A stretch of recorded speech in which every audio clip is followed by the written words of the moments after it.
நானும் நீங்களும் அந்த அன்புக்கு சொந்தக்காரர்களாக மாற முடியும் என்கிற பாடத்தை மறந்துவிடக் கூடாது. அன்பார்ந்தவர்களே, ஈமான், நானும் நீங்களும் உண்மையான முஃமின்கள் என்றால் அதற்கு பல அடையாளங்கள் இருக்கிறது. அந்த அடையாளங்களில் ஒன்று தெரியுமா? பாருங்க, அல்லாஹ்வுடைய தூதர் சொல்றாங்க, புகாரில 6016வது இலக்க செய்தி, வல்லாஹி லா யுமின், அல்லாஹ்வின் மீது சத்தியமாக ஒருவன் முஃமினாக மாட்டான்.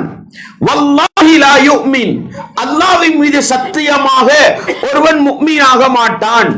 வல்லாஹி லா யுமின், அல்லாஹ்வின் மீது சத்தியமாக ஒருவன் முஃமினாக மாட்டான். எத்தனை தடவை சொல்கிறார்கள்? 3 தடவை திருப்பி திருப்பி சொல்கிறார்கள். கீல வமன் யா ரசூலல்லாஹ், மஜ்லிஸில் இருந்த தோழர்கள் கேட்டாங்க, அல்லாஹ்வின் தூதரே, முஃமினாக முடியாத அந்த மனிதன் யார் என்று கேட்டார்கள். முஃமினாக முடியாத அந்த மனிதன் யார் என்று கேட்கிற பொழுது அல்லாஹ்வுடைய தூதர் சொன்னார்கள், அல்லதி லா யமனு ஜாருஹு பவாயிகஹு, எந்த மனிதனிடத்திலிருந்து அவனுடைய பக்கத்து வீட்டுக்காரன் அநியாயங்களை பயப்படாமல் வாழவில்லையோ அந்த மனிதன். என்ன சொன்னாங்க? எல்லாருக்கும் பக்கத்து வீடு இருக்குத்தானே, எல்லாருக்கும் அண்டை வீடு இருக்குது. நான் உங்களுக்கு பக்கத்து வீடு என்றால் நீங்கள் எனக்கு பக்கத்து வீட்டுக்காரன், அப்படித்தானே? உண்மையான மூமினாக மாற வேண்டுமா? நான் உங்களை நம்பணும். ஏன்ன பக்கத்து வீட்டுக்காரன் அல்ஹம்துலில்லாஹ் நல்ல மனிதன்ற அளவுக்கு வாழணும். எப்ப பார்த்தாலும் பயம், இவன் என்ன செய்வானோ, மழை பொழிந்தால் அவனுடைய வீட்டுக்கூரையின் தண்ணீர் என்னுடைய வீட்டுக்குள் வருகிற அளவுக்கு பிரச்சனை, அப்படித்தானே? எதை செஞ்சாலும் பிரச்சனை. புள்ள விளையாடினாலும் வந்து ஏசுறான். தண்ட வீட்டுக்கு விளையாடின புள்ளையின் பந்து அவன் வீட்டுக்கூரையில விழுந்தா அதுக்கும் வந்து ஏசுறான். சில நேரம் அப்படி பதறி பதறி இருப்போமே, அடே வருவானோ, சண்டை முடிப்பானோ, ஏசுவானோ. இப்படி பக்கத்து வீட்டாரின் அநியாயத்தை பயப்படுகிற நிலையில் உங்களுடைய பக்கத்து வீட்டுக்காரன் உங்களை பயந்தால் நீங்கள் முஃமினாக முடியாது. என்னுடைய பக்கத்து வீட்டுக்காரனை நான் பயந்தால் அவன் முஃமினாக முடியாது. அந்த அளவுக்கு பக்கத்து வீட்டுக்காரரோடு எந்த அநியாயமும் இல்லாமல், எந்த தொல்லையும் இல்லாமல், என்னுடைய பக்கத்து வீட்டுக்காரன் என்னால் நிம்மதி பெற வேண்டும், உங்களுடைய பக்கத்து வீட்டுக்காரன் உங்களால் நிம்மதி பெற வேண்டும். அப்பொழுதுதான் உண்மையான முஃமினாக மாற முடியும் என்கிற அழகான வழிகாட்டலை அல்லாஹ்வுடைய தூதர் சொல்லி தந்தார்கள். அன்பார்ந்தவர்களே, சிந்தித்து பார்ப்போம். என்னுடைய மனைவியின் செயற்பாடு, சில பேர் இருக்கிறாங்க, பக்கத்து வீட்டுக்காரரை கண்டா புள்ளகள் ஓடி ஒளிஞ்சிடும், போம் வாராண்டு. ஏன் அவ்வளவு பயம்? கண்டா ஏச்சி, எதை செஞ்சாலும் பேச்சு, பதுவா, சண்டை, அடிபுடி.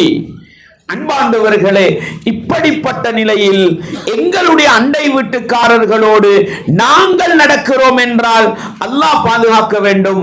அல்லாஹ்வுடைய தூதர் ஒரு தடவை அல்ல திருப்பி திருப்பி சொன்னது அவன் முஃமினாக முடியாது என்பதுதான். எனவே நாங்க எல்லாரும் மூமின்கள் தான், முஸ்லிம்கள் தான். அல்லாஹ்விடத்தில் மூமினாக மாற வேண்டுமா? இஸ்லாத்தின் பார்வையில் உண்மையான முஃமினாக மாற வேண்டுமா? பக்கத்து வீட்டார்கள் எங்களை கண்டா அல்ஹம்துலில்லாஹ், எனக்கு நல்லதொரு பக்கத்து வீட்டுக்காரனை அல்லாஹ் தந்திருக்கிறான், எனக்கு நிம்மதியான ஒரு அண்டை வீட்டுக்காரனை அல்லாஹ் தந்திருக்கிறான். ஒரு நாளைக்கு வெளிநாட்டுக்கு போறோம், ஒரு நாளைக்கு வெளியூருக்கு போறோம், ஒரு கிழமை கணவர் வீட்டில இல்ல, நிம்மதியா போறாரு. என் குடும்பம், என் மனைவியும் என் ஒரு பிள்ளையும் தான் இருக்குது, எனக்கு பயம் இல்லை. ஏன்? என்னுடைய பக்கத்து வீட்டுக்காரர் நம்பிக்கையானவர், என்னுடைய பக்கத்து வீட்டுக்காரர் நல்லவர். நான் போனாலும் பக்கத்து வீட்டுக்காரி இருக்கிறாரே, அவர் என்னுடைய மனைவியை கவனித்துக் கொள்வார், என்னுடைய பிள்ளையை கவனித்துக் கொள்வார்கள், என்னுடைய வீட்டுக்கு ஒரு அவசர தேவை ஏற்பட்டால் செய்து கொடுப்பார்கள் என்கிற அளவுக்கு பக்கத்து வீட்டுக்காரரை நம்பி வாழுகிற நிலை இருக்குமாக இருந்தால் நீங்களும் முஃமினாகலாம், உங்களுடைய பக்கத்து வீட்டுக்காரரும் முஃமினாக மாறலாம். அன்பாண்டவர்களே, இஸ்லாமிய உறவுகளே, எவ்வளவு அழகான வழிகாட்டல்! எங்களுடைய வாழ்க்கையில் எந்த அளவு சிந்தித்து பார்க்க வேண்டும் என்று நினைத்து பாருங்கள். அதே போன்று பாருங்கள், முஸ்லிம்ல வரக்கூடிய ஹதீஸ், அல்லாஹ்வுடைய தூதர் சொல்கிறார்கள், வல்லதி நஃப்ஸி பியதி, என்னுடைய உயிர் எவன் கைவசம் இருக்கிறதோ அந்த அல்லாஹ்வின் மீது சத்தியமாக, லா யுமினு அப்துன் ஹத்தா யுஹிப்ப லிஜாரிஹி மா யுஹிப்பு லினஃப்ஸிஹி. இந்த ஹதீஸ் ரெண்டு மாதிரி வந்திருக்கிறது. ஒரு சில அறிவிப்புகள் எப்படி வந்திருக்கிறது? தன்னுடைய பக்கத்து வீட்டுக்காரனுக்கு தான் விரும்புகின்ற ஒன்றை, தனக்கு விரும்புகின்ற ஒன்றை தன்னுடைய பக்கத்து வீட்டுக்காரனுக்கு விரும்பாத வரை ஒரு மனிதன் முஃமினாக மாட்டான் என்றார்கள் அல்லாஹ்வுடைய தூதர். எப்படி இருக்கணுமா? தனக்கு விரும்புகின்ற ஒன்றை தன்னுடைய பக்கத்து வீட்டுக்காரனுக்கு விரும்பாத வரையில் ஒரு மனிதன் முஃமினாக முடியாது. அன்பாண்டவர்களே, தாய்மார்களே, சகோதரிகளே, நாங்க எங்களுக்கு என்ன விரும்புவோம் அப்படி கொஞ்சம் கற்பனை பண்ணி பாருங்க. நாங்க எங்களுக்கு என்ன விரும்புவோம், அதையெல்லாம் என் பக்கத்து வீட்டுக்காரனுக்கு நான் விரும்பணும். எதையெல்லாம் நான் எனக்கு விரும்ப மாட்டேனோ அதையெல்லாம் பக்கத்து வீட்டுக்காரனுக்கு நான் விரும்பக்கூடாது. அன்பாண்டவர்களை, ஏன் இஸ்லாம் இந்த அளவுக்கு சொல்கிறது? காணி தகராறு, இடத்தகராறு, மழை பொழிந்தால் தண்ணீர் ஓடுகிற தகராறு, வீட்டை கட்டினால் கூடை போடுகிற தகராறு, அப்படித்தானே பல ஜாதி தகராறு பக்கத்து வீட்டுக்காரர்களோடு தான் ஏற்படும். அன்பாண்டவர்களே, நான் வீடு கட்டுகிறேன், என்னுடைய வீட்டுக்கு பாதை நெருக்கடியாக இருக்கிறது, நான் என்ன விரும்புவேன்? அட, இந்த பாதையை கொஞ்சம் விசாலப்படுத்தி என் பக்கத்து வீட்டுக்காரர் சின்ன ஒரு ஹெல்ப் பண்ணினா எனக்கு ஒரு வாகனத்தை எடுக்கலாமே ஆசைப்படுவேனா இல்லையா? இதை நான் என்னுடைய பக்கத்து வீட்டுக்காரனுக்கு விரும்ப வேண்டும். பக்கத்தில் உள்ளவங்களுக்கு எந்த வீட்டுக்கு வாகனம் இருந்தா பக்கத்து வீட்டுக்காரனுக்கு போகும். பின்னால் ஒரு வீட்டுக்காரன் இருப்பான், எந்த வீடோட 8 அடி ரோட்டு முடிஞ்சிடும், அதுக்கு பிறகு நடந்துதான் போகணும், ஒற்றையடி பாதை தான் இருக்கும். எனக்கு என்ன ஆசை? அட, ஏண்ட வீட்டுக்கு வாகனம் எடுக்கணும்ன்ற ஆசையா? சில நேரம் பக்கத்து வீட்டுக்காரன் ஒரு வாகனத்தை எடுத்து பாதையிலே நிறுத்தி விட்டு நடந்து போற நிலைதான் இருக்கும். உங்களுக்கு இது பிரச்சனையா? என் காணியால் நான் 2 அடி தரேன், வாகனத்தை எடுத்துக்கங்க. இதுதான் மனுஷத்தன்மைன்றது. இந்த தனக்கு விரும்புகிற இந்த குணம் அடுத்தவர்களுக்கு அதை விரும்புகிற நிலை வர வேண்டும். என்னுடைய வீடு மேட்டிலே இருக்கிறது, மழை பொழிந்தால் தண்ணீர் 4 திசையில் இருக்கிற பள்ளத்தை நோக்கித்தான் ஓட வேண்டும். சண்டை இங்கதானே ஆரம்பிக்கும், அப்படித்தானே? உன்னுடைய வீட்டு கூரை தண்ணீர் என்னுடைய காணியால் என்னுடைய இடத்தால் போகிறது, நான் விட மாட்டேன். என்னுடைய வீடு பள்ளத்தில் இருந்தா நான் என்ன ஆசைப்படுவேன்? மேலே இருந்தா பள்ளத்தில் இருந்தா என்ன ஆசைப்படுவேன்? அட, ஏண்ட வீட்டு தண்ணீரை நான் விடணுமே, விடுறதுக்கு வழி இல்லையே. ஏண்ட பக்கத்து வீட்டுக்காரன் காணியால கொஞ்சம் இடம் தர மாட்டானார். மழை பொழிந்தால் போகிற தண்ணீர் அது போகத்தானே வேண்டும், இதுக்குத்தானே சண்டை. நான் எனக்கு என்ன விரும்புவேன்? என்னுடைய வீட்டு கூரை தண்ணீர் அடுத்தவண்ட காணியாலையாலும் போய் கொஞ்சம் போய்விடும் என்றால் நமக்கு நிம்மதியா இருக்கும். தனக்கு விரும்புகிற அந்த நலவை தன்னுடைய பக்கத்து வீட்டுக்கா உங்களோட வீட்டுக்கு தண்ணீர் போறதுக்கு பிரச்சனையா? என் காணியால போகட்டும், என் இடத்தால போகட்டும், பிரச்சனை இல்லை. இதான் ஈமான் என்றது. அன்பாண்டவர்களே, சில நேரம் பெருமதியான ஒரு மாம்பழ மரம் இருக்கும்.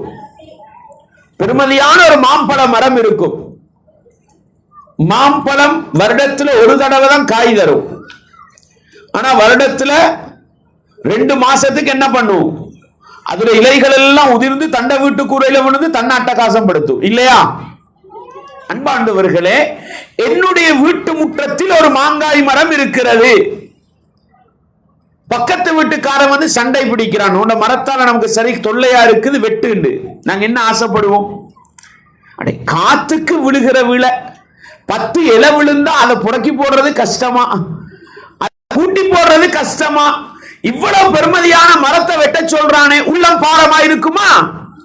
அடுத்தவண்ட காணிகளுக்கு அந்த மாமரம் இருக்கிறது, அவனை வெட்ட சொல்லி சண்டை பிடிக்கலாமா? அவனை என்னுடைய இடத்தில் இருந்தால் ஒரு மனநிலை, அடுத்தவனுடைய இடத்தில் இருந்தால் வெட்ட வேண்டும் என்ற மனநிலை என்றால் இங்கேதான் ஈமானிய பிரச்சனை இருக்கிறது. தனக்கு விரும்புகிற நலவை அடுத்தவர்களுக்கு விரும்புவோம். இன்னொரு பக்கம் நம்ம என்ன நினைக்கிறோம், அடுத்தவண்ட மாங்காய் மரத்துல உள்ள இலைகள் எல்லாம் எந்த இடத்துல விழுந்தா நமக்கு அது பெரிய கஷ்டமா இருக்குதுன்னா நம்மளா யோசிச்சு என்ன பண்ணிடணும், நம்ம வீட்டுல வளர்ற மாங்காய் மரம் அடி மட்டும்தான் நம்மட வீட்டு முத்தத்துல இருக்கு, மரம் முழுக்க அவண்ட பக்கம் சாஞ்சி இருக்குன்னா யாருக்கு பிரச்சனை? நம்மளா பார்த்து என்ன பண்ணிடும், நம்மளா அடுத்தவனுக்கு தொல்லை இருக்க கூடாது, நம்மளா வெட்டி போடுவோம்னா ஏன் அவன்டது விழுந்தா நமக்கு பாரமா இருக்குது தானே, நம்மடது விழுந்தா அடுத்தவனுக்கு பாரமா இருக்க கூடாது. இப்படி தனக்கு நினைக்கிற நலவுகளை எல்லாம் அடுத்தவர்களுக்கு நினைக்க வேண்டும், அடுத்தவர்களுக்கு தீங்கு நடக்க கூடாது என்று நினைப்பதை எல்லாம் நாங்களும் என்ன செய்யணும், செய்யக்கூடாது என்கிற அழகான ஒரு பாடத்தை நானும் நீங்களும் ஒருபோதும் மறந்துவிடக் கூடாது. எவ்வளவு அழகான வழிகாட்டல் இது எங்களிடத்தில் இருக்கிறதா? இப்படி பக்கத்து வீட்டாரோடு மனிதநேயத்தோடு நல்ல அன்போடு பாசத்தோடு விட்டு கொடுப்போடு மன்னித்தலோடு நானும் நீங்களும் வாழுகிறோம் என்றால் பக்கத்து வீட்டாரை மதித்து மூமின்களாக மாறலாம். பக்கத்து வீட்டாரை அவமதித்து அவர்களை கஷ்டப்படுத்தி வாழ்வோமாக இருந்தால் எங்களுடைய ஈமானை பலவீனப்படுத்துகின்ற ஒரு காரியம் அது என்பதை நானும் நீங்களும் ஒருபோதும் மறந்துவிடக் கூடாது. அன்பாண்டவர்களே, பாருங்கள், பக்கத்து வீட்டாரோடு எவ்வளவு மனிதநேயமாக நடக்க வேண்டும். இஸ்லாம் காட்டுகிற பண்பை பாருங்கள். ஆயிஷா ரலியல்லாஹு அன்ஹா அவங்க சொல்றாங்க, மாஸாலன் ஜிப்ரீல் யூசினி, அல்லாஹ்வுடைய தூதர் சொல்றாங்களாம், ஜிப்ரீல் அலைஹிஸ்ஸலாம் அவர்கள் எனக்கு அறிவுரை செய்து கொண்டே இருந்தார்கள், அட்வைஸ் பண்ணிக்கொண்டே இருந்தார்கள். யாரை பற்றி தெரியுமா? பில் ஜார், பக்கத்து வீட்டுக்காரரை பற்றி. யாருக்கு? அல்லாஹ்வுடைய தூதருக்கு ஜிப்ரீல் அலைஹிஸ்ஸலாம் சொல்லிக்கொண்டே இருப்பார்களாம், பக்கத்து வீட்டோடு நல்ல முறையிலே நட, பக்கத்து வீட்டுக்கு உபகாரம் செய், பக்கத்து வீட்டுக்கு உபகாரம் செய், தொடர்ந்து சொல்லிக்கொண்டே இருப்பார்களாம். எந்த அளவுக்கு? ஹத்தா வனன்து அன்னஹு சயுவர்ரிசுஹு, பக்கத்து வீட்டுக்காரருக்கு நான் அனந்தரக்காரராக மாறிவிடுவேனோ என்று நினைக்கிற அளவுக்கு பக்கத்து வீட்டுக்காரரை பற்றி ஜிப்ரீல் அலைஹிஸ்ஸலாம் அவர்கள் எனக்கு அறிவுரை செய்து கொண்டிருந்தார்கள். அனந்தரக்காரர் என்றால் யார் சகோதரர்களே? அனந்தரக்காரர் என்றால் யார்? நான் மரணித்து விட்டால் என்னுடைய சொத்தில் பங்கெடுப்பவர் அனந்தரக்காரர் என்றது. ஆனா பக்கத்து வீட்டுக்காரர் என்னுடைய இரத்த உறவு, என் மகனாக இருக்கிறார், என் வாப்பாவாக இருக்கிறார் என்றால் அந்த உறவு வரும். அப்படி இல்லைண்டா அவங்க யாரோ ஒருத்தர். அப்படித்தானே? நாங்கள் மௌத்தாகினால் மரணித்து போனால் எங்களுடைய சொத்து பெற மாட்டாங்க. அல்லாஹ்வுடைய தூதர் சொல்றாங்க, ஜிப்ரீல் அலைஹிஸ்ஸலாம் அவர்கள் பக்கத்து வீட்டாரை பற்றி எனக்கு அறிவுரை சொல்லிக் கொண்டே இருந்தார்கள். எந்த அளவுக்கு நான் நினைத்தேன் தெரியுமா? இப்படியே அறிவுரை போனால் நீங்கள் மரணித்தால் உங்களோட சொத்துல இத்தனை வீதம் பக்கத்து வீட்டுக்காரருக்கு கொடுக்கணும் அப்படின்னு சொல்லிடுவாங்களோடு நினைக்கிற அளவுக்கு என்ன செய்தார்கள்? பக்கத்து வீட்டாரோடு நல்ல முறையில் நடக்க சொன்னார்கள் என்கிற அந்த செய்தியை நானும் நீங்களும் புகாரியிலே 6014வது இலக்க செய்தியாக பார்க்கிறோம் என்றால், அன்பாண்டவர்களே, எவ்வளவு அவர்களோடு நல்ல முறையிலே நடக்க வேண்டும். சொந்த பந்தங்கள், இரத்த உறவுகள், எங்களுடைய அனந்தரக்காரர்களோடு நானும் நீங்களும் பழகிற அளவுக்கு என்ன செய்ய வேண்டும்? அவர்களோடு நெருங்கி பழக வேண்டும். அனந்தரம் போகாது. ரசூல் அந்த அளவுக்கு நினைச்சாங்க. விளங்குதா உங்களுக்கு?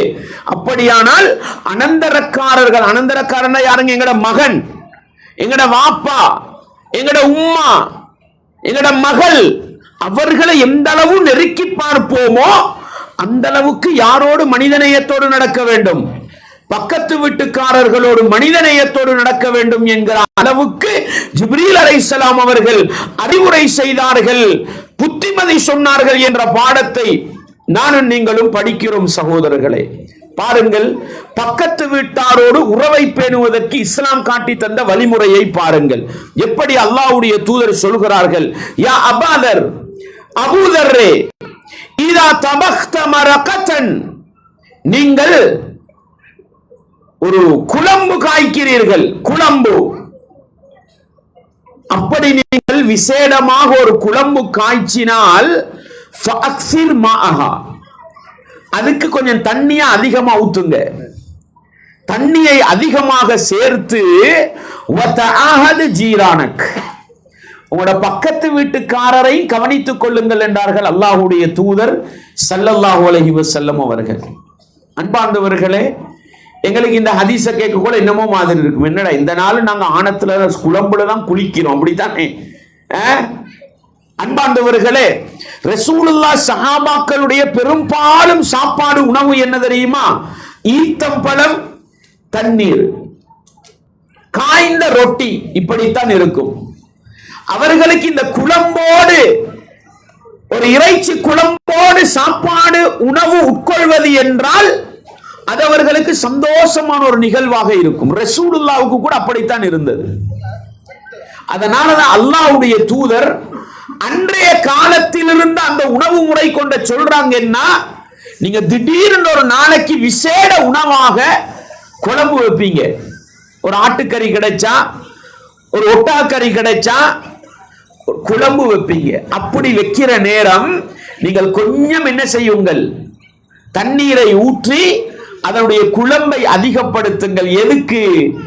ஒரு துண்டு இறைச்ச போட்டோம், ஒரு முள்ள போட்டோம், பக்கத்து வீட்டுக்கு என்ன செய்தோம், கொஞ்சம் குழம்பு கொடுத்தோம். அல்லாஹு அக்பர். எங்களுக்கு இதான் பிரச்சனை, நாங்க ஒரு குடம் கொடுப்போம், அப்படித்தானே? நாங்க ஒரு வாளி கொடுப்போம், ஆனா பேச மாட்டோம். அதான் அன்பார்ந்தவர்களை, பக்கத்து வீட்டை மதியுங்கள், பக்கத்து வீட்டை ரெஸ்பெக்ட் பண்ணுங்கள், பக்கத்தில் உள்ளவர்களை வரவேறுங்கள். இதுதான் சகோதரர்களே, வெளிநாட்டிலிருந்து போகிறீர்கள், உங்களோட புள்ளக்குட்டி எதிர்பார்க்குமா? இப்ப பாருங்க, உங்களுடைய பக்கத்து வீட்டுக்காரர் வெளிநாட்டில் இருந்து வருகிறார், நீங்களோ இதுவரைக்கும் வெளிநாடு போனதில்லை, உங்களுடைய மனநிலை எப்படி இருக்கும்? உங்களோட புள்ள குட்டிகளோட மனநிலை எப்படி இருக்கும்? ஒரு சாக்லேட்டை வீசி விட மாட்டாரா? ஒரு சுவிங்கத்தை மேலால போட மாட்டாரா? ஒரு எப்பல் துண்டு தர மாட்டாரா? இருக்குதா? தனக்கு விரும்புகின்ற ஒன்றை தன்னுடைய பக்கத்து வீட்டுக்காரனுக்கு விரும்பாத வரையில் ஒரு மனிதன் உண்மையான முஃமினாக முடியாது. அன்பார்ந்தவர்களை, மிச்சம் கொடுக்க தேவையில்லைங்க. நான் சொன்னேன், தர்மம் சதக்கான்றது அள்ளி கொடுக்க தேவையில்ல, கிள்ளி கொடுங்களேன், அது போதும். ஏன் இது எந்த நாள் எதிர்பார்க்கிறது இல்ல. வருஷத்துக்கு ஒரு தடவை நீங்க போவீங்க, 10 வருஷத்துக்கு ஒருக்கா, 5 வருஷத்துக்கு ஒருக்கா நாட்டுக்கு. ஆனா போறவர்கிட்ட என்ன பண்ணுவீங்க? 1 கிலோ 2 கிலோ ஏதாவது கொடுத்து அனுப்புவீங்க, அப்படித்தானே? அப்ப உங்களோட மனைவிக்கு கோல் போட்டு என்ன சொல்லணும்? பாரு, நம்மட பிள்ளைகளுக்கு தான் அனுப்பி இருக்கிறோம், ஆனா பக்கத்து வீட்டில் இருக்கிற பிள்ளைக்கு ஒரு டொஃபியாவது கொடுத்துரு, ஒரு இனிப்பையாவது கொடுத்துரு, ஒரு சாக்லேட்டையாவது கொடுத்துருண்டா இது ஈமானுங்க. இதுதான் ஈமான்ன்றது.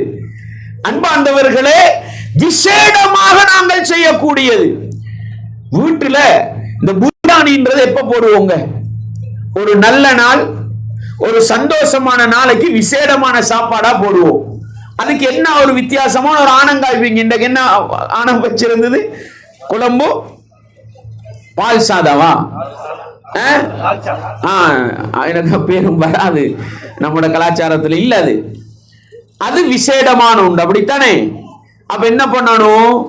நம்மளோட வீட்டுல 5 பேர் இருக்கிறாங்க, 4 பேருக்கு செய்யக்கூடாது, 10 பேருக்கு செஞ்சு 4 பக்கத்து வீடு வரும். 4 பேருக்கு என்ன? ஒரு புடி சோறுங்க போதும், ஒரு புடி சோறு, ஒரு குழம்பு. அல்லாஹு அக்பர். இதான் ஈமான்ன்றதுங்க, இதான் இஸ்லாம்ன்றது, இதுதான் மனிதநேயம்ன்றது. இஸ்லாம் எப்படி, எதை நாங்கள் விசேடமாக செய்வோமோ, எதை நாங்கள் எங்களுடைய சந்தோஷத்துக்காக செய்வோமோ, எங்களுடைய வீட்டிலே ஆடைக்கு ஒரு தடவை, கோடைக்கு ஒரு தடவை நடக்கின்ற அந்த நல்ல நிகழ்வில், சந்தோஷமான நிகழ்வில் பக்கத்து வீட்டாரை கலந்து கொள்ள செய்வது இருக்கிறது. இதுதான் அல்லாஹ்வுடைய தூதர் நபித்தோழர்களுக்கு சொல்லிக் கொடுத்த புத்திமதி என்று சொன்னால், அன்பார்ந்தவர்களே, தாய்மார்களே, சகோதரிகளே, இது எப்படி இஸ்லாம் என்று வாருங்கள்.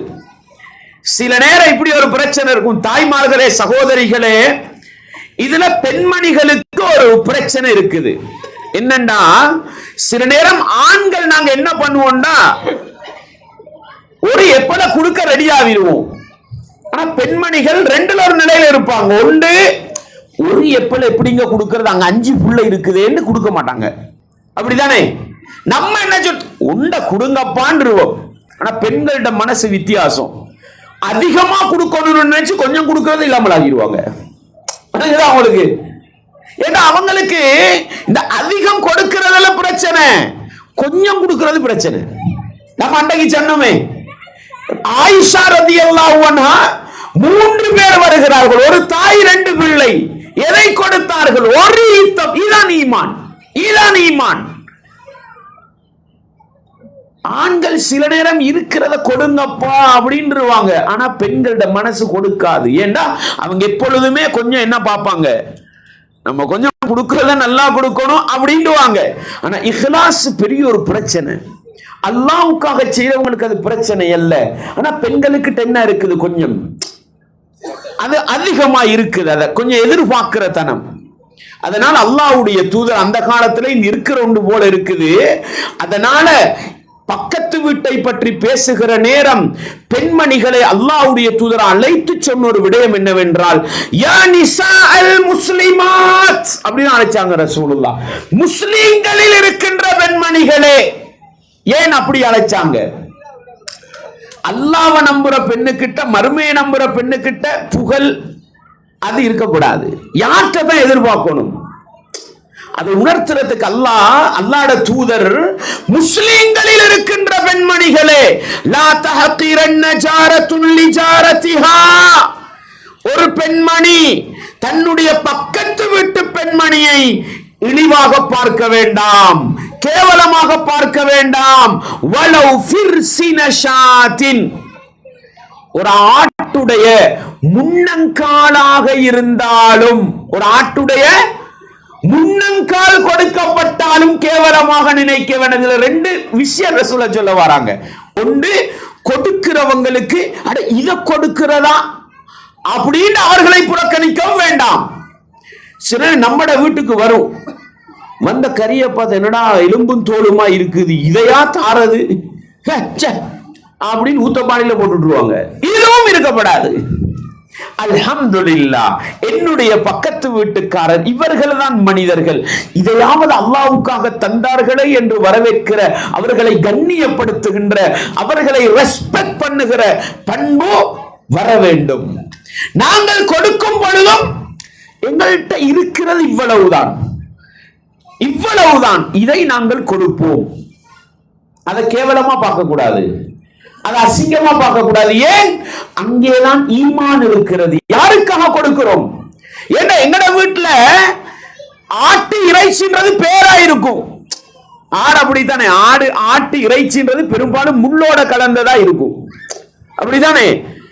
அதுல அந்த அந்த இறைச்சி பகுதிகளை தேடுறது சில பொறுப்பா இருக்கும். யாராவது ஒருத்தர் ஒரு பார்சலை கொண்டு வந்து தந்திருப்பாரு, இறைச்சி பார்சல் உண்ட, அதுல இருக்கிறது வெறும் எலும்பும் தோலுமா இருக்கும். அடே ஆட்டு இறைச்சி என்று மன திருப்தியோடு ஆக்குவோம். பக்கத்து வீட்டுக்கு கொடுக்கணும் பொழுது இதை கொடுக்க கூடாதுன்னு முடிவெடுத்துருவோம். இல்லை, அல்லாஹ்க்கு தெரியும் எங்களோட வீட்டுல நாங்க எதை சமைச்சோம், எதை கொடுக்கிறோம். அப்படித்தானே? எனவே அந்த ஆழமான ஈமான், ஆழமான இறையச்சம், மர்மையை பற்றிய நம்பிக்கை உள்ளவர்களால தான் எங்கட வீட்டுல இதுதான் இருக்குது, அல்ஹம்துலில்லாஹ் நான் கொடுப்பேன். அடுத்த பக்கத்து வீட்டுக்காரரை பிடிக்கணும், அல்ஹம்துலில்லாஹ் இதையாவது தருகிற மனநிலையில் என்னுடைய பக்கத்து வீட்டுக்காரரை அல்லாஹ் வைத்தானே என்று வரவேற்கிற மனப்பக்குவம் இருக்க வேண்டும். அவர்களை கேவலமாக நினைனா பிச்சைக்கார சாப்பாடெல்லாம் எங்களுக்கு தாரதா அப்படின்னு என்ன செய்யக்கூடாது, அசிங்கமாக பார்க்க கூடாது, கேவலமாக பார்க்க கூடாது. இந்த பண்பு இருந்தா அக்கம் பக்கத்து வீட்டுல சண்டை சச்சரவு வருமா? முரண்பாடு வருமா? இதை செய்தால் உள்ளத்தளவில் ஒன்றுபடுகிற மனிதர்களாக மாற முடியும் சகோதரர்களே. இப்படி ஒவ்வொரு அக்கம் பக்கமும் ஒன்று சேர்ந்து உள்ளத்தால் இணைந்தால் ஒரு ஊர், ஒரு கிராமம், ஒரு பிரதேசம் மனிதாபிமானம் உள்ள ஒற்றுமையை பேணுகிற ஒரு சமூகமா மாறுமா இல்லையா? ஏண்டாங்க, எனக்கு நீங்க பக்கத்து வீடு, உங்களுக்கு இன்னொரு பக்கத்து வீடு இருக்கும், அவருக்கு இன்னொரு, இப்படித்தானே கிராமம் முழுக்க இருக்கும். ஒவ்வொருவரும் தன்னுடைய பக்கத்து வீட்டை மதித்து நடந்தால் அல்லாஹு அக்பர், ஈமானிய சமூகத்தை, ஒரு கிராமத்தை, ஒரு நாட்டை உருவாக்க முடியுமா முடியாதா? எவ்வளவு அழகான வழிகாட்டல். எனவே ஊருலகத்தை எல்லாம் திருத்த விரும்புகிற மனிதன் முதலாவது தன்னுடைய பக்கத்து வீட்டுக்காரரோடு நல்லா இருக்க தயாராகினால் ஊருலகம் தானாக என்ன செய்துவிடும்?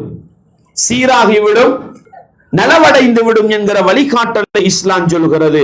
பாருங்கள், சில நேரம் எங்களுக்கு 4 பக்கத்து வீடு இருக்கும், 4 பேருக்கும் கொடுக்கிற அளவுக்கு வீட்டில் உள்ளது போதாம இருக்கும், கொண்டு வந்தது போதாம இருக்கும்.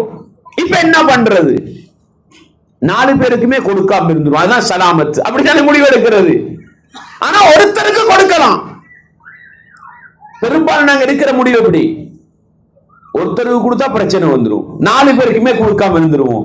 அல்லாஹ்வுடைய தூதர் ஸல்லல்லாஹு அலைஹி வஸல்லம் அவர்களிடத்தில் ஆயிஷா ரலியல்லாஹு அன்ஹா அவங்க கேட்டாங்க, இன்னலி ஜாரைன், எனக்கு 2 பக்கத்து வீடுகள் இருக்கிறது, எனக்கு 2 பக்கத்து வீடுகள் இருக்கின்றன. ஃபஇலா அய்யிமா உஹதி, எனக்கிட்ட கொடுக்கிறது ஒன்றுதான் இருக்குது. யாருக்கு கொடுக்கிற? வலது பக்கத்தில் உள்ளவருக்கு கொடுக்கிறதா, இடது பக்கத்தில் உள்ளவருக்கு கொடுக்கிறதா, முன்னால் உள்ளவருக்கு கொடுக்கிறதா, பின்னால் உள்ளவருக்கு கொடுக்கிறதா, அல்லது ரெண்டும் என்ன செய்யும்? முன்னுக்கே இருக்கும், அல்லது ரெண்டுமே இடது பக்கத்தில் இருக்கும். வச்சுக்கோங்களேன், யாருக்கு கொடுக்கிறது? அல்லாஹ்வுடைய தூதர் சொன்னார்கள், இலா அக்ரபிஹிமா மின்க பாபா, உன்னுடைய வீட்டு வாயிலுக்கு யாருடைய வீட்டு வாயில் நெருக்கமாக இருக்கிறதோ அவரை முற்படுத்தின்றாங்க. அல்லாஹு அக்பர். சண்டை சச்சரவுகள் வராமல், மனக்கசப்புகள் வராமல், அட எனக்கு மட்டும் கொடுத்தாமே அவனுக்கு மட்டும் தரலையே என்ற பிரச்சனை இல்லாமல், எந்த வாயில் உனக்கு நெருக்கமாக இருக்கிறதோ அவர்களை முதன்மைப்படுத்து. அன்பார்ந்தவர்களே, எதுக்கு இதெல்லாம்? என்னுடைய வீடும் இன்னொரு சகோதரருடைய வீடும் உங்களுடைய வீட்டுக்கு பக்கத்தில் இருக்குது. நீங்க என்ன பண்றீங்க? அந்த வீட்டுக்கு ஏதோ கொண்டு போறது எனக்கு விளங்குது. நான் என்ன முடிவெடுக்கணும்? அடே, அவர்கிட்ட ஒரு வீட்டுக்கு கொடுக்கத்தான் இருக்குது, அவருக்கு நெருக்கமான வீட்டுக்கு அதுக்காக நீங்க அளந்து பார்க்க தேவையில்ல, முடிவெடுத்துருவோம். அல்ஹம்துலில்லாஹ். இதுதானே சகோதரர்களை உள்ளத்தால் அடுத்தவனை புரிதல் என்பது, உள்ளத்தால் அடுத்தவனை வரவேற்றல் என்பது. இப்படி அழகான ஒரு வழிகாட்டலை அல்லாஹ்வுடைய தூதர் அக்கம் பக்கத்தவர்களுக்கு காட்டிக் கொடுத்தார்கள் என்ற பாடத்தையும் நாங்கள் படிக்கிறோம் சகோதரர்கள். எனவே இது போன்ற அற்புதமான அழகான வழிகாட்டல்களை இஸ்லாம் சொல்லித் தந்திருப்பதை பார்க்கலாம். பாருங்கள், அஷ்அரிகள், அபு மூசா அல் அஷ்அரின்னு கேள்விப்பட்டிருப்பீங்க. அபு மூசா அல் அஷ்அரி. அல் அஷ்அரின்றது ஒரு கபீலா, ஒரு கூட்டத்தாருக்குள்ள அந்த கோத்திர பெயர். அவர்களை பத்தி அல்லாஹ்வுடைய தூதர் சொல்லுகிற பொழுது புகாரில வார ஹதீஸ பாருங்க. அல்லாஹ்வுடைய தூதர் சொல்றாங்க, இன்னல் அஷ்அரியீன இதா அர்மலு ஃபில் கஸ்வி, யுத்த களத்துக்கு போயிருக்கிறாங்க, அந்த நேரத்தில் அவர்களுக்கு ஏதாவது ஒரு தேவை ஏற்பட்டால், அவு கல்ல தஆமு இயாலிஹிம் பில் மதீனா, அல்லது மதீனாவுக்குள் வாழுகிற நேரம் அவர்கள் ஒரு கூட்டத்தாருக்கு சாப்பாடு போதா, ஒரு குடும்பத்துக்கு சாப்பாடு போதாது என்றால் இருக்கிறவங்க மட்டும் திண்டு திருப்தி அடைய மாட்டாங்க. என்ன தெரியுமா பண்ணுவாங்க? 10 வீடு இருக்குதுன்னு வைங்க, 10 அஷ்அரியீன்கள், ஒரு வீட்டுக்கு சாப்பாடு இல்ல, ஒருத்தனார ஒரு வீட்டை பொறுப்பெடுக்கிற வசதியும் இல்ல. என்ன பண்ணுவாங்க தெரியுமா? அந்த 10 வீடும் இருக்கிற சாப்பாட்டை கொண்டு ஒரு இடத்துல போடுவாங்களாம், போட்டு 10 வீடும் பிரிச்சு சாப்பிடுவார்களாம். அல்லாஹு அக்பர். இத ரசூலுல்லாஹ் சொல்லிட்டு என்ன தெரியுமா சொன்னாங்க? ஃபஹும் மின்னி வ அன மின்ஹும், நான் அவர்களில் உள்ளவன், அவர்கள் என்னில் உள்ளவர்கள். இதுதான் பண்பு. இந்த நல்ல பண்புள்ள அந்த சமூகத்தை பார்த்து அல்லாஹ்வுடைய தூதர் என்ன சொல்கிறார்கள்? நான் அவர்களை சார்ந்தவன், அவர்கள் என்னை சார்ந்தவர்கள். அர்த்தம் என்னங்க? அர்த்தம் என்ன? இந்த பண்புள்ளவர்களோடு நபிகளாருடைய அன்பும் பாசமும் இருக்கிறது. அன்பாண்டவர்களே, நாங்க 5 வீடு இருக்கிறோம் வைங்க, பகிர்ந்து சாப்பிடணும், ஒருவருக்கு ஒரு ஒத்துழைப்பு செய்து உதவி செய்து என்ன செய்ய வேண்டும்? வாழ வேண்டும் என்கிற குணம் அந்த அஷ்அரியங்கள்ட்ட இருந்ததனால நான் அவர்களில் உள்ளவர், அவர்கள் எங்களில் உள்ளவர் என்று சொல்லுகிற அளவுக்கு நபிகளார் அந்த உறவை, நெருக்கத்தை பேணுகிற அந்த சமூகத்தை வரவேற்றார்கள் என்றால், அன்பாண்டவர்களே, இந்த அறிவுரை எல்லாம் சொன்னதனாலதான் ரசூலா பயந்தாங்க. எதுக்கு? மௌத்தா போனா இந்த சொத்துலையும் ஒரு பங்கு போகுமோன்னு பயந்து இருக்கிறாங்க. அந்த அளவுக்கு என்ன பக்கத்து வீட்டாரை மதிக்க வேண்டும், கண்ணியப்படுத்த வேண்டும் என்கிற ஒரு வழிகாட்டலை இஸ்லாம் சொல்லி தந்திருக்கிறது. பாருங்கள், புகாரில 2464வது செய்தியை பாருங்க. அபூ ஹுரைரா ரலியல்லாஹு அன்ஹு அல்லாஹ்வுடைய தூதர் சொன்னதாக சொல்றாங்க, லா யமனு ஜாருன் ஜாரஹு, லா யம்னஉ ஜாருன் ஜாரஹு அன் யக்ரிஸ ஹஷபத்தன் ஃபீ ஜிதாரிஹி. சில நேரம் இந்த வீட்டுல சண்டை வரும், பக்கத்து வீட்டாரோடு மதில் சண்டை. தெரியுமா உங்களுக்கு? மதில் தெரியும் தானே? செவரு செவரு சண்டை. என்ன காணிக்கு நான் செவரு கட்டி இருப்பேன் இடத்துக்கு, ஏண்ட செவத்தில் எப்படி நீ ஆணி அடிப்பாய்? இதுதான் சண்டை. ஏண்ட செவத்தில் எப்படி நீ ஒரு கம்பை கொண்டு குத்துவாய்? இதான் பிரச்சனை. அன்பாண்டவர்களே, நான் சும்மா கேட்கிறேன், எங்களுக்கு அந்த பிரச்சனை வராவிட்டாலும் எங்கட கிராம மட்டத்துல, எங்கட ஊர் மட்டத்துல எத்தனை குடும்பங்களுக்கு இடையில இந்த பிரச்சனை வருது? அன்பாண்டவர்களே, அல்லாஹ்வுடைய தூதர் சொன்னார்கள், ஒரு பக்கத்து வீட்டுக்காரன் அடுத்த பக்கத்து வீட்டுக்காரனை தன்னுடைய செவத்திலே ஒரு கம்பு குத்துவதை தடுக்க வேண்டாம். அன்றைக்கு கம்ப குத்தி இருப்பாங்க, இன்றைக்கு ஆணி அடிப்பாங்க, அப்படித்தானே? தடுக்க வேண்டாம். ஆடை டிரெஸ்ஸுகளை காய போடுறதுக்கு ஒரு கொடி கட்டணும். அதுக்கு இடமில்லாத வீடா பக்கத்து வீடு இருக்கும், அதுக்கு நம்மட மதியில் என்ன செய்வாங்க? டிரெஸ்ஸ காய போடுவோம், அதை தூக்கி வீசுறது வேண்டாம் சகோதரர்களே. இஸ்லாம் மனிதநேயம் உள்ள மனிதர்களை மதித்து வாழுகின்ற அழகான வழிகாட்டல்களை சொல்லி தந்த ஒரு மார்க்கம் இஸ்லாம். ஆனா எங்கள்கிட்ட பெரும்பாலும் இன்றைக்கு பொருளாதாரம் வளர்ந்து வீடுகள் எல்லாம் மாடி வீடுகளாவி, வீட்டுக்கெல்லாம் பெரிய பெரிய மதில் சுவர்களை எல்லாம் கட்ட ஆரம்பித்த பிறகு பக்கத்து வீட்டார மதிக்கிற தன்மையே என்ன செஞ்சிட்டது? இல்லாமல் போய்விட்டது. நாங்கள் முஸ்லிம்கள், முஃமின்கள் எப்பொழுதும் பக்கத்தில் உள்ள உறவுகளை மதிக்கின்ற மனிதர்களாக மாற வேண்டும். எனவே சில பக்கத்து வீடு இருக்கும், நம்மட காணி நம்மட இடம் இருக்கும், 10 பேச்சஸ்னா தெரியும் தானே உங்களுக்கு? இடத்துக்கு சொல்றது பேச்சஸ்னா சொல்லுவாங்க, அடி 10 அடி 50 அடி 100 அடி 200 அடி இருக்குன்னு வைங்க. பக்கத்து வீட்டுக்காரருக்கு சின்ன ஒரு வீடு கட்டுற இடம் தான் இருக்கும். அந்த வீட்டை கட்டினா வேற எதுக்குமே இடம் இருக்காது. அதுக்கு அவர் என்ன பண்ணுவாரு? நம்மட செவத்துல நம்மட மதில்ல என்ன பண்ணுவாரு? ஏதாவது ஒன்றை செஞ்சு கொஞ்சம் கூரையை போட்டு வாழ்வோமே ஆசைப்படுவார். அதுக்கு கூட என்ன செய்ய மாட்டோம், நம்ம இடம் கொடுக்க மாட்டோம். என்றால் இதற்கெல்லாம் தீர்வு சொல்லுகிற அளவுக்கு இஸ்லாத்தின் வழிகாட்டல் இருக்கிறது என்றால், அன்பார்ந்தவர்களே, இஸ்லாமிய உறவுகளே, எப்பொழுதும் பக்கத்து வீட்டாரை மதிக்கின்ற ஒரு பழக்கம் இருக்க வேண்டும். இதுல பிரச்சனை அபூ ஹுரைரா ரலியல்லாஹு காலத்திலே வந்துட்டு. அபூ ஹுரைரா ரலியல்லாஹு இந்த ஹதீஸை சொல்லிட்டு என்ன தெரியுமா சொன்னாங்க? மாலி அராக்கும் அன்ஹா முஹ்ரிதீன், நான் ரசூலுல்லாஹ் சொன்னதாக சொல்றேன், நீங்களே இதை கணக்கெடுக்காத மக்களா விளங்குதே.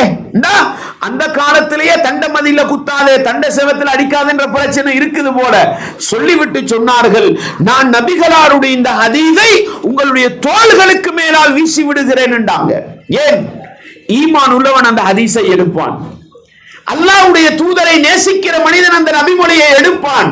எனவே சகோதரர்களே, பக்கத்து வீட்டாரோடு நல்ல மனிதநேயத்தோடும் நல்ல பண்புகளோடும் நடக்க வேண்டும் என்கிற வழிகாட்டலை இஸ்லாம் காட்டி தந்திருக்கிறது என்பதை நானும் நீங்களும் ஒருபோதும் மறந்துவிடக் கூடாது. பாருங்கள், நபிகளார் ஸல்லல்லாஹு அலைஹி வஸல்லம் அவர்களிடத்துல வந்து கேட்டாங்க, பாவங்களில் அல்லாஹ்விடத்தில் மிகப்பெரியது எதுன்னு கேட்டாங்க.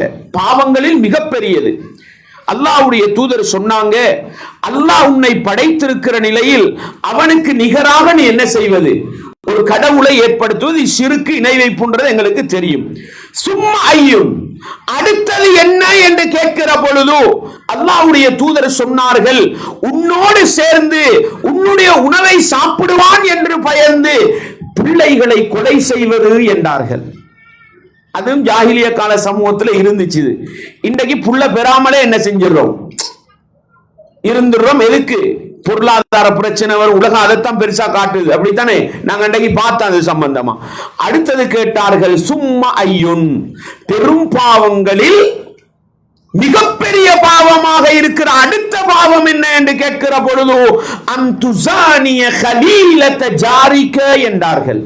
உன்னுடைய பக்கத்து வீட்டுக்காரனின் மனைவியோடு தகாத உறவில் ஈடுபடுவது பெரும் பாவங்களில் பெரும் பாவம். விபச்சாரம்ன்றது பெரும் பாவம். அந்த விபச்சாரத்திலும் மிக மோசமான விபச்சாரம் என்ன தெரியுமா? உன்னை நம்புகிற பக்கத்து வீட்டுக்காரன் மனைவியோடு தகாத உறவில் ஈடுபடுவது என்றார்கள். அன்பார்ந்தவர்களே, தாய்மார்களே, சகோதரிகளே, சமூகத்தில் பெரிய அளவில் இல்லாவிட்டாலும் இதுவும் பிரச்சனை தான். காதலிக்கிறது ஹராம், பாவம். கள்ள தொடர்பு வைக்கிறது, பக்கத்து வீட்டு பிள்ளையை காதலித்தன்றது மிகப்பெரிய துரோகம். ஏன் ஏன் ஏன் சகோதரர்களே? பக்கத்து வீடுன்னும் பொழுது நான் நம்பி வாழ்வேன், அப்படித்தானே? என்னுடைய பெண் பிள்ளைகள் சாதாரணமா பழவிடுவாங்க. ஏன்? பக்கத்து உறவுன்றதுனால. அதை பயன்படுத்தி கள்ள உறவை ஏற்படுத்தினால் அது மிகப்பெரிய துரோகமா இல்லையா? கள்ள தொடர்பு வைத்தல் என்பது ஒரு பாவம், நம்பியவனுக்கு துரோகம் இழைத்தது என்பது இன்னொரு பாவம். எனவே அது பெரும் பாவங்களில் பெரும் பாவமாகும், பாவத்தில் பாவமாக மாறும். விபச்சாரம் செய்வது என்பது ஒரு பாவம். ஆனா அடுத்த வீட்டுக்காரண்ட மனைவியோட விபச்சாரம் செய்யறது ரெண்டு துரோகம். என்ன? ஒன்று விபச்சாரம் செய்யறது, இரண்டாவது பக்கத்து வீட்டுக்காரண்டா நான் நெருங்கி பழகுவேன். இஸ்லாம் சொன்ன இந்த செய்திகளை வச்சு மிச்சம் அன்பா பாசமா பழகிடுவேன். இதை பயன்படுத்தி மனைவியோடு விபச்சாரம் செய்தால் அது துரோகம் இழைக்கிற விபச்சாரம். எனவே பெரும் பாவங்களில் பெரும் பாவம் என்றார்கள். எனவே சகோதரர், எந்த ஒரு கட்டத்திலையும் பக்கத்து வீட்டுக்காரர்களுக்கு நலவு செய்யாவிட்டாலும் பரவாயில்லை, நம்ப வைத்து துரோகம் இழைத்து விடக்கூடாது, நம்ப வைத்து துரோகம் இழைத்து விடக்கூடாது. துரோகம் இழைப்பதற்கு அதிக வாய்ப்புள்ள இடம், அப்படித்தானே? யாரு எவரென்று தெரியாத என்னையே ஏமாத்துறதை விட பக்கத்து வீட்டுக்காரனை சிரிச்சு பேசி கதைச்சு என்ன ஒரு துண்டை இறைச்ச கொடுத்து ஒரு எப்பட கொடுத்து நல்லா என்ன செஞ்சிடலாம், பெரிய குழியிலே பிரட்டிடலாம். அதனால கடுமையான பாவங்களா என்ன செஞ்சிடும், நலவு செய்யாவிட்டாலும் பரவாயில்லை, பக்கத்து வீட்டுக்காரனுக்கு துரோகம் இழைத்து விடாதீர்கள்.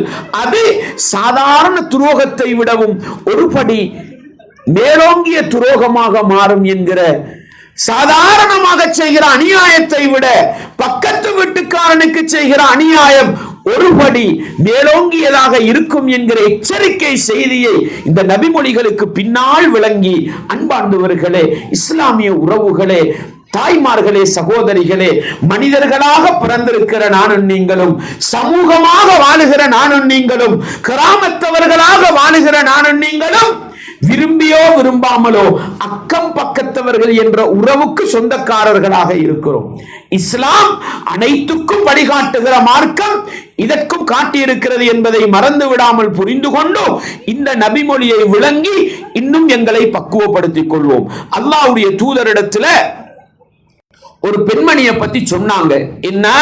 அல்லாஹ்வின் தூதரே, இவள் அதிகம் தொழுகிற ஒரு பெண்மணி, அதிகம் நோன்பு பிடிக்கிற ஒரு பெண்மணி, அதிகம் தான தர்மம் செய்கிற ஒரு பெண்மணி, இபாதத்துக்களில் நல்ல ஆர்வம் காட்டினாலும் கைர அன்னஹா துதி பிஜீரானிஹா பிலிசானிஹா, ஆனால் தொழுகிறாள், நோன்பு பிடிக்கிறாள், ஜக்காத்து கொடுக்கிறாள், எல்லாம் செய்கிறாள், ஆனால் தன்னுடைய நாவால் பக்கத்து வீட்டுக்காரியை நோவினைப்படுத்துகிறாள். அல்லாஹ்வுடைய தூதர் சொன்னார்கள், ஹிய ஃபின்னார், அவள் நரகத்திலே இருப்பாள்டாங்க. தொழுது வேலை இல்ல, நோன்பு பிடிச்சு வேலை இல்ல, நேரடியா சொர்க்கம் போகல. ஏன்? இவளால பக்கத்து வீட்டுக்காரிக்கு தொல்லை, பக்கத்து வீட்டில் வசிப்பவர்களுக்கு தொல்லை. இன்னொரு பெண்மணியை பத்தி வந்து சொன்னாங்க, அவள் தொழுகிறது குறைவு, தர்மம் செய்யறது குறைவு, இபாதத்து செய்யறது குறைவு, ஆனால் இவள் பக்கத்து வீட்டுக்காரை நோவினை செய்ய மாட்டாள் என்று சொன்ன பொழுது ஹிய ஃபில் ஜன்னah, அவள் சுவர்க்கத்துக்குரிய பெண்மணின்றாங்க ரசூலுல்லாஹ். ஏன்? பக்கத்து வீட்டுக்காரருக்கு செய்கிற கடமையை சரியாக செய்யாவிட்டாலும் நோவினை பண்ணாமல் இருக்கிறாள். எனவே சகோதரர்களே, பக்கத்து வீட்டுக்காரருக்கு நலவு செய்யாவிட்டாலும் பரவாயில்லை, தீங்கிழைக்கிற நிலையிலே, நோவினை செய்கிற நிலையிலே இருந்து விடக்கூடாது. அது மறுமையில் சோனப்பாக்கியத்தை கூட போக்கிவிடும். சொல்லுவாங்களே, இந்த சிவருக்கு காது இருக்குதுன்னுவாங்க. அர்த்தம் என்ன? அடுத்த வீட்டுக்காரன் பிரச்சனையெல்லாம் இவதான் பஜாருக்கு கொண்டு போறது, பேஸ்புக்ல எழுதுறது, வாட்ஸ்அப்ல ஷேர் பண்றது. நோவினை செய்யாதீர்கள். அடுத்தவர்களுடைய குறை கண்ணுக்கு விளங்கும், பக்கத்துள்ள குறை கண்ணுக்கு விளங்கும். உடனே ஊருக்கு சொல்லியாச்சு, குடும்பத்துக்கு சொல்லியாச்சு, சமூகத்துக்கு சொல்லியாச்சு. வேண்டாம் சகோதரர்களே, வேண்டாம். பக்கத்து வீட்டுக்காரரை நோவினைப்படுத்தி நானும் நீங்களும் எவ்வளவுதான் இபாதத்துக்கு செய்தாலும் சுவர்க்கம் நுழைய முடியாது என்கிற அளவுக்கு இஸ்லாம் பாரதூரமாக பார்க்கிற ஒரு விடயம்தான் பக்கத்து வீட்டுக்காரருக்கு துரோகம் செய்வது என்ற அடிப்படையில் இஸ்லாமிய வரம்புக்குள் இருந்து கொண்டு அக்கம் பக்கத்தவர்களோடு நல்ல முறையிலே நடந்து உண்மை முஸ்லிம்களாக மாறி சுவனப்பாக்கியத்தை பெற நானும் நீங்களும் முயற்சி செய்வோம். வல்லவன் ரஹ்மான் என்னையும் உங்களையும் அப்படிப்பட்ட உண்மை முஸ்லிம்களாக மாற்றிவிட வேண்டும். வஆகிரு தஅவானா அனில் ஹம்துலில்லாஹி ரப்பில் ஆலமீன். Ya Allah.